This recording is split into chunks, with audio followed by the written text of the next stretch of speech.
Alright guys, welcome to my Ocean One channel. I wanted to get on here and do a video for you guys because there's been a lot of news. We've had the conference call, earnings, whatever you want to call it. I prefer to call it a conference call. So we had all that come out, and then we had the Nissan news that was brought to us by Reuters, but neither Nissan nor Fisker confirmed it or denied it, neither one. So I wanted to do a video explaining why I am still a buyer of the stock. So I thought that this would be an important video after I've had time to listen to the conference call several times now. I've actually listened to it 5 times. I've taken notes. Before watching this video, you might consider watching my other videos leading up to this. I've actually done 3 leading up to this. So, that would provide some context to what I'm getting ready to do. So let's get the YouTube disclaimers out of the way. None of my statements or content constitute professional advice. Viewers that follow any advice, instructions, or suggestions do so at their own risk. And, of course, that's the way it has to be. Now, as we get into this video, I want to go over why I am still a buyer of the stock. I get reached out to all the time on Stock Twitch, and say, hey, are you still a buyer? Are you still a buyer? Are you still a buyer? And, I've been a buyer since we were 20. Name every digit I have purchased there. Now, this last conference call, it had some really good news in it, and it had some really negative news. There's no getting around that. And that's in my other videos, but this video, I'm particularly going to focus on why I am still a buyer of the stock. And I think I'm going to turn that light off. I think it's giving a weird shadow on my face. So I'll start right after that. So why am I still a buyer of the stock? Going to the dealer network pretty much solves every issue that Fisker has been dealing with. And that's mostly been deliveries and logistics, and things like transporting, paperwork, stuff like that. We're just turning that over to the dealerships now. And as we turn those, things over to the dealer network, Fisker should get much more efficient at delivering vehicles, and they're not delivering them to the customer anymore. They're delivering them to the dealers. Now, for a while, they will be delivering them to the customers, but really I want to focus on the dealer network. So as soon as they're turned over on the lots, Fisker gets paid. And before, that really wasn't the case. It had to be dropped off to the customer. Also, Fisker has been lacking in name recognition. Go out and ask your friends. Who knows what an Ocean is? Unless you have been talking to them directly, odds are very high. They do not know what a Fisker Ocean is. So as the dealers get these Oceans, people are going to be exposed to the Ocean just by driving by maybe a Nissan lot or a Honda lot. Except that Nissan lot is also going to have a sign up that says Fisker. And it's my understanding that that's going to be a totally separate area. So, it would be like pulling into one of these multi-malls, if you will, that sells cars. And you have Toyota over here, you have Nissan over there, you have Honda, you have Chevy. And now you're going to have Fisker. And I think a lot of people are just going to be driving by and say, what's a Fisker? What is that? And then they pull in and say, oh, wow, look at that cool SUV. Oh, man, this is awesome. And then they get to drive it. So instead of, maybe getting online and watching, reviews that I have done or reviews that others have done or, maybe just biased reviews in general, they're going to get to make their mind up for themselves. And they're going to get to find out just how great the Ocean really is. And once the Oceans all have Update 2.0, I think that's pretty much a game changer in the sense that most customers are going to be like, wow, this thing is smooth, it drives great, the power is insane, and the biggest, hit, if you will, that we've been taking is software mostly in the sense around the key fob. And 2.0 is supposed to solve the key fob issues. So I think the Oceans can, pretty much sell themselves once these Fisker signs go up at these franchise locations that were just selling Toyotas or Hondas, or Chevys, you name any brand, VW, whatever. It doesn't matter. I think that is a game changer for Fisker, and that's one reason that I am very bullish on the stock.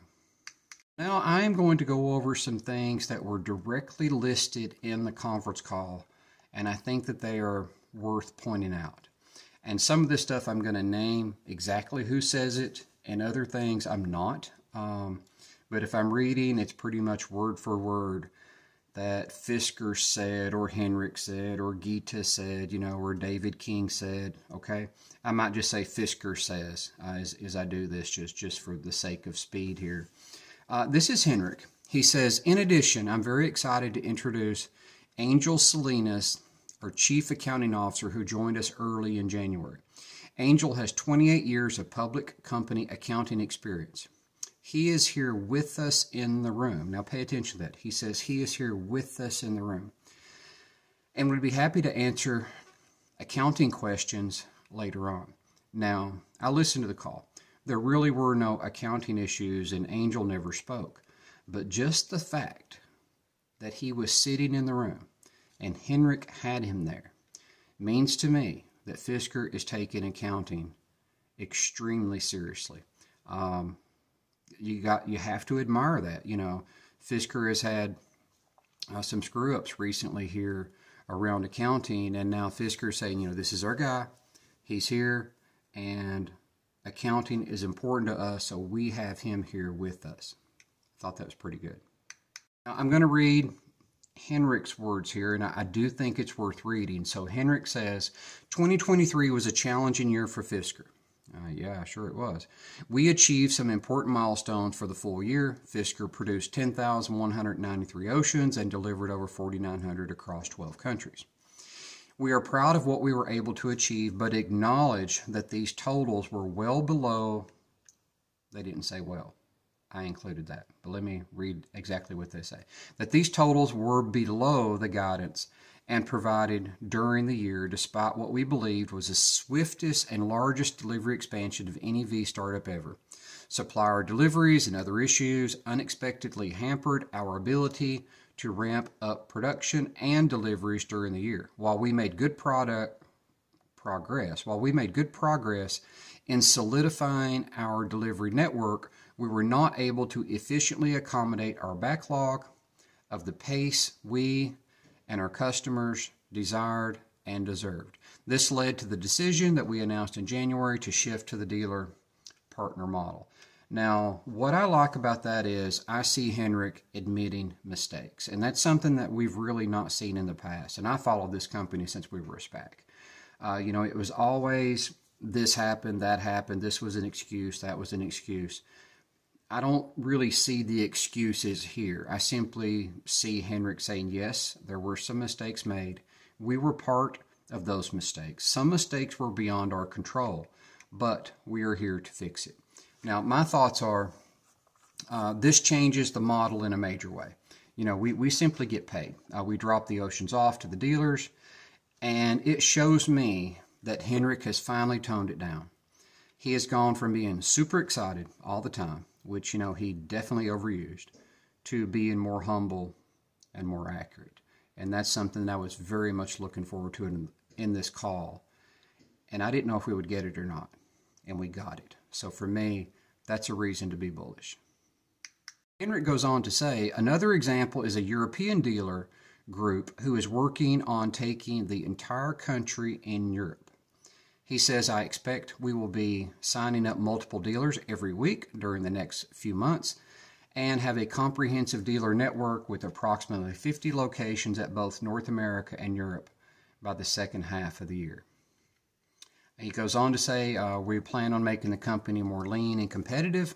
Specifically today, we announced a headcount reduction of approximately 15% of our workforce, mainly as a direct result from shifting from the consumer model to a dealer model, as well as streamlining the company and other areas. And then he goes on to say, so we want to start this year with a more prudent plan. Now remember, we got decimated in 2023. We were providing guidance of production of 42,400. We barely produced a fourth of that, and we got the smack put on us. As the old saying goes, yes, we had a can opened up on us in 2023 and in early 2024. So I think Henrik has finally decided to underpromise and overdeliver. And I have been begging the company to do that for well over a year. I mean, well over a year. But I think he's finally seeing that. So he goes on to say, we currently anticipate delivering approximately 20 to 22,000 Oceans globally. Now notice they didn't say produced. They said delivered. And that's a new type of guidance from Fisker. Fisker has never been very good at projecting guidance. But I think this is our worst case scenario. 20 to 22,000. I think that's what Fisker is trying to tell us. He goes on to say, we expect sales momentum to build throughout the year as our dealer footprint expands. So, naturally, he has to take a cautious approach here. But I think he's saying we will at least do 20,000 Oceans. And that gives room for, 25,000 or 26,000 or 30,000 or 35,000. And that gives way for Fisker to finally, for the love of God, to be able to say, we beat guidance. Yeah, instead of we missed guidance. I'm tired of missing guidance. Fisker's missed it over and over and over. I am ready for Fisker to start beating guidance. So if Fisker can start beating guidance for a change, I think that's a very good reason to be bullish on the stock. Because, if we just did, what they're projecting now, we're going to almost do $1 billion in revenue. And, we can assign a multiple that and do the math, but I ain't doing that today. You guys can do that yourself. I may do a video on that sometime. But right now, let's move into Geeta. And Geeta talks about the notes, and she says the 2025 senior convertible notes, pursuant to this waiver, among other items, the company has obtained a release from the note holder relating to certain intellectual property. Now, intellectual property is IP, okay? Just so you understand.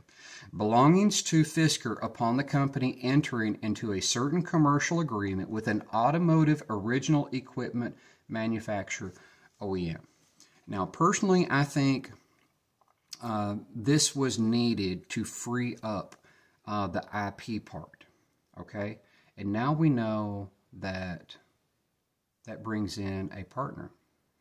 And that partner is almost certainly Nissan. If we go by the Reuters news, we know that this is most likely Nissan. I think we can say, 99.9999% this is going to end up being Nissan. So I'll talk just a little bit more about that next. This is in the call. This is before the Nissan news broke, and it says, on the strategic front, Fisker is in negotiations with a large automaker for a potential transaction, which could include an investment in Fisker, joint development of one or more electric vehicle platforms, and North American manufacturing. So this sounds really good from a Fisker perspective. We're getting North American manufacturing, so that opens up the tax credit. We're sharing platforms, and that opens up money for Fisker. And if the Reuters news was correct, we get $400 million. Now, how much of that will go for general operations? That's unclear. We could attach a number to that. Say $100 million, $200 million. We'll just have to see how that works out. But it seems very likely that it is Nissan now, because Reuters is rarely wrong. Let's just face it. So this is probably a good deal. And that's another reason for me to be bullish on the stock. We have an OEM partner coming in. And if this happens, as I said in my previous video, I said all Fisker has to do is prove that we're here to stay. So if we're getting an OEM partner, we're getting an infusion of cash, the market's going to have to reevaluate Fisker. And right now, Fisker is valued for bankruptcy. And I don't think we're going bankrupt. So this is another reason for me to be bullish on the stock. We go on, and Fisker says, now that several OEMs have postponed their EV programs, Alaska will sit in a unique market segment without any direct EV competitors due to its price and features. We will only, Fisker's saying this now, we will only continue to invest in these programs if we complete a strategic collaboration or investment with an OEM. And now we know this is probably Nissan. So, stamp.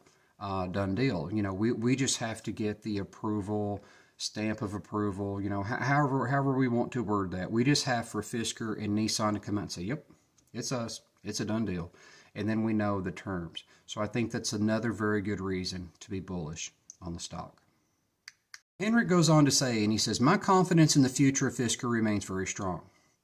Through the hard work of our dedicated team, I know we will continue to grow the Fisker brand and expand in our market, North American and European markets and beyond. To me, Henrik, for once, finally seemed laser focused. And for me, that's another reason to be bullish on the stock.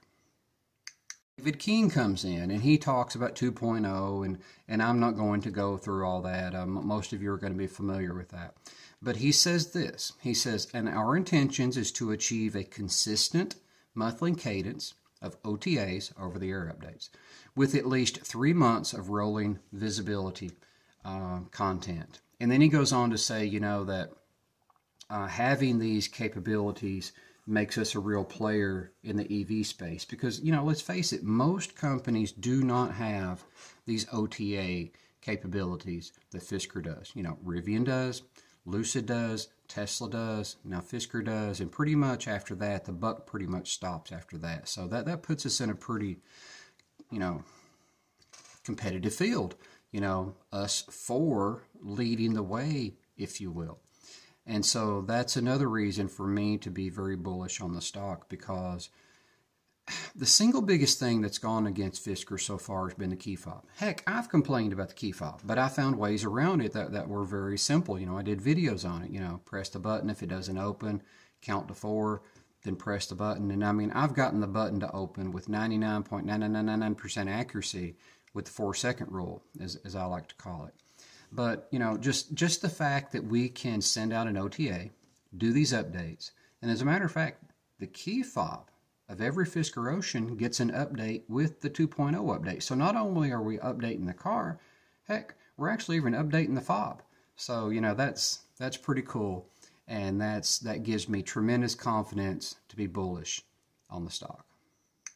Goes on to say, away from ocean optimization, the Fisker team continues to work hard on the Alaska project. This exciting mid-sized EV pickup will be packed with innovation features and will be uniquely placed in a segment of its own. And again, you know, there we are. Looks like it's going to be Nissan. Here comes Gita, and this is another reason for me to be bullish on the stock, and it does require just a little bit of reading here, so bear with me. She says, our suppliers, customers, and shareholders who have supported us during a tough year, as Henrik already said, 2023 was a much more challenging year than we anticipated. To me, again, it looks like Henrik and Gita are looking back and saying, you know, we made some mistakes. We own those mistakes. We're going to fix those mistakes. And then she goes on to say, I will now review our preliminary fourth quarter full year results. And I hate to read all this, but I'm going to. It's not terribly long. Our fourth quarter revenue was $200 million, which was an increase of approximately $128 million from the third quarter.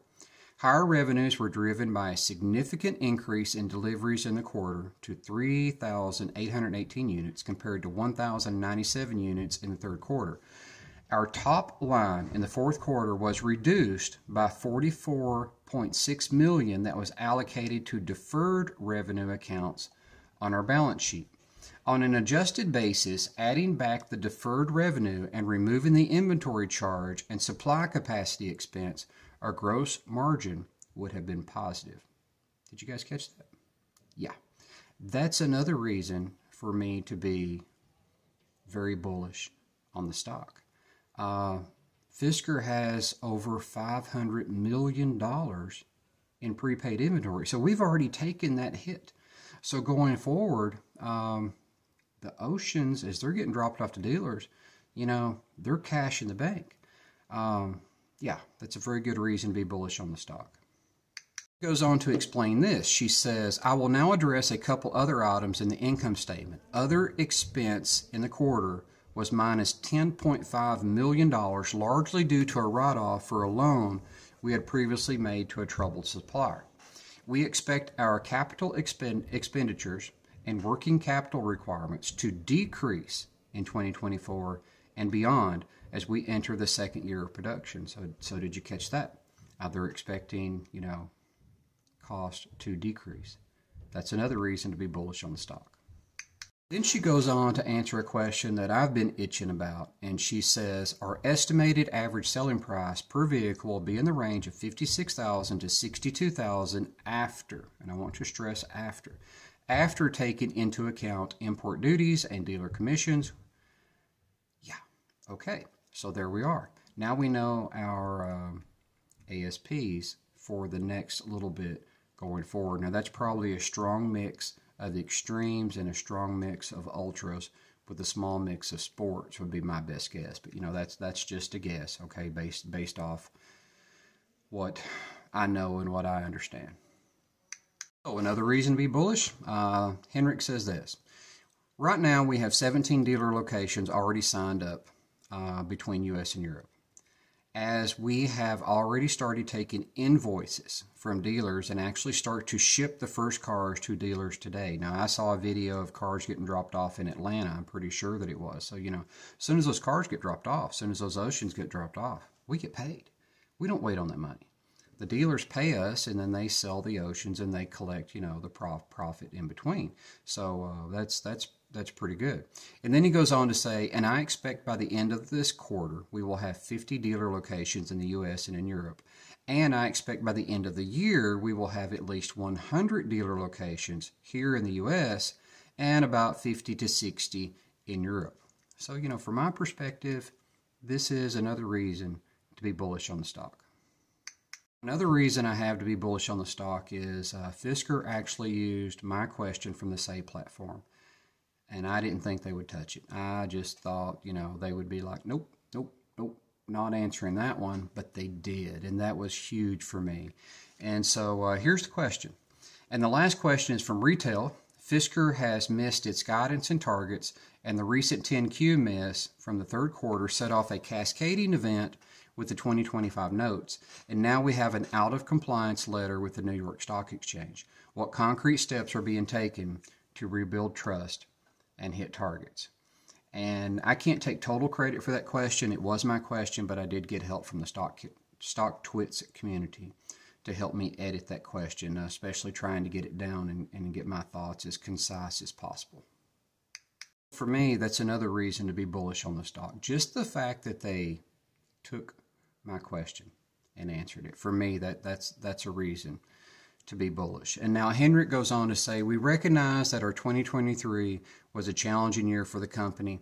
Our guidance and targets reflected our best estimates at the time. And he goes on and on here to address the question that I submitted. And I was just so proud of Fisker for addressing that question. I'm not going to read all that to you, okay? But basically the things in the conference call, saying everything that they were going to do to address that and have concrete steps going forward on how they were going to start hitting guidance, meeting guidance, beating guidance. That's why I felt like that question was so important.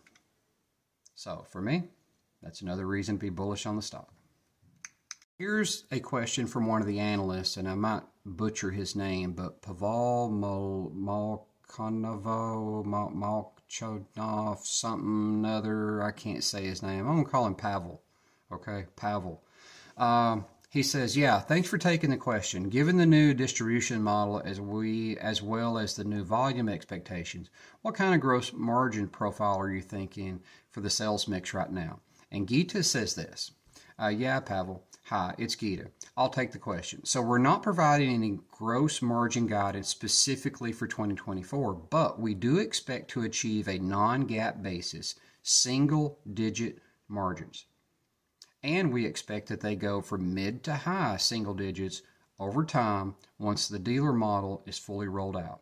And we expect that a large part of the dealer margins will be offset by the DTC cost that we incur today. Now, DTC, if you don't know, that's direct to consumer. So basically what Fisker is doing is they are taking what Fisker would have spent, to transport the vehicles around, to deliver them to customers, and to do the paperwork, and we're able to cut staff, cut that out, And now the dealer does that, which the dealers are proficient at that anyway, because they do that 24/7, and Fisker was just having to learn it, and learn it for all 50 states. You know, at the time, heck, I was the only person in Kentucky that was getting an Ocean, so, you know, I was the first one to do that, and each state has slightly different rules. So for me, I found that a very good reason to be bullish on the stock. You know, here they are talking positive margins. Now, they've said that before, but I think moving to the dealer network will prove to be very lucrative for Fisker. So for me, it's a great reason to be bullish on the stock. Okay, so then we get another question from another analyst, and I'm not going to read that question in its entirety. He's just basically about Foxconn and why, you know, wasn't we working more directly with Foxconn here. And Gita says this, and as a result of that, as we publicly said, that we were talking to various automakers for sharing platforms. And the reason for that is there is a huge number of automakers who are probably behind, and they don't have that focus in terms of the focus that we've had for EV development. It saves time, it saves cost, and where we've been focusing on and talking to automakers is really to share the technology, the investments we've made to reduce time to market, and have a joint product portfolio based on the Ocean platform. Now, I didn't do too good of a job reading that, but basically in a nutshell, she's saying, we got it. We got that. Everything we were looking for, we got that if, and I want to stress if the Nissan partnership turns out to be true from Reuters. Everything she said there, you know, we now have, and at the time of the call, we didn't. Now, of course, I'm doing a little speculating here, and I am kind of depending, you know, that Reuters news was correct. And if it is, Nissan's a done deal. You know, it's just a matter of, you know, dotting some I's, crossing some T's, maybe getting the 10K filed, you know, to release our IP. I think that's probably one of the holdup here. You know, that's speculation on my part. But for me, that's a tremendous reason to be bullish on the stock. Just the fact that an OEM, like, you know, it didn't have to be Nissan. I want to be clear on this. It was whoever was offering us the best deal that was established. Anybody that thinks Nissan isn't established needs to walk out to a parking lot and see, you know, how many Rogues and Altimas, you know, and Pathfinders you see sitting in a lot. They're everywhere. Nissan is everywhere. They're right up there, you know, with Honda and Toyota as far as the Japanese products are concerned. So I think this was a very good fit for us, and I think that's an excellent reason to be bullish on the stock. So what are my final thoughts? My final thoughts are there were definitely some negatives in the conference call that I really didn't address on this particular video, because this particular video for me was really focusing on the positives, especially after the Nissan news had broke. I don't think people appreciate just how big the dealer network can be and potentially will be for Fisker. Fisker suffers from brand recognition. I think the early adopters are pretty much over in the grand scheme of things.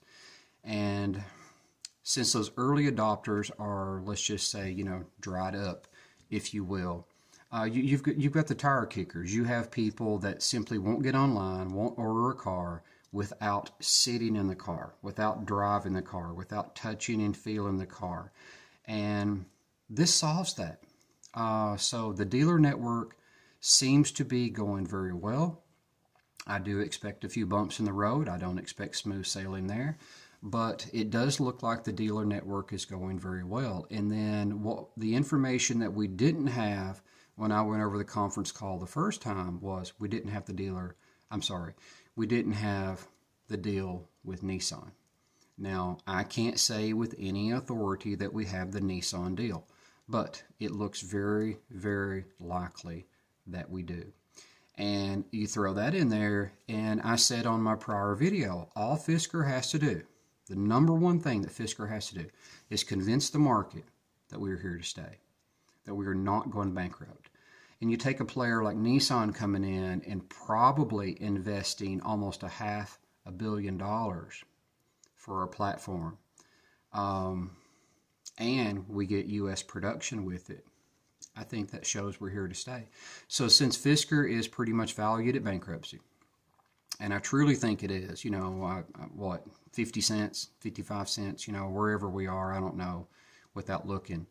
300 million market cap. I mean, we're a joke. As far as our market cap goes, we're a joke. If this works out, there's no reason, you know, a full year from now that we can't look back, you know, and say, oh my gosh, I wish I would have invested more in Fisker because, you know, it would have been a 10x return or a 20x return. So that's why I am still a buyer of the stock. I think there are far too many positives that outweigh the potential negatives here. And for me, once Nissan signs the papers and says, we're partners, I think that pretty much totally removes the chance of bankruptcy for Fisker. And I think the risks are well worth it here. So that's why I'm bullish on the stock. So, you know, you take all these and you add them up, you mix them together, you bake a nice cake. That's why I'm bullish. So hopefully you found this helpful. And if you're liking my content, just, you know, hit the like button because that definitely helps the YouTube algorithms. And please subscribe to my channel. I'm just trying to grow my channel and get accurate information out about the company and the product for Fisker. I think Fisker's been done wrong in too many ways.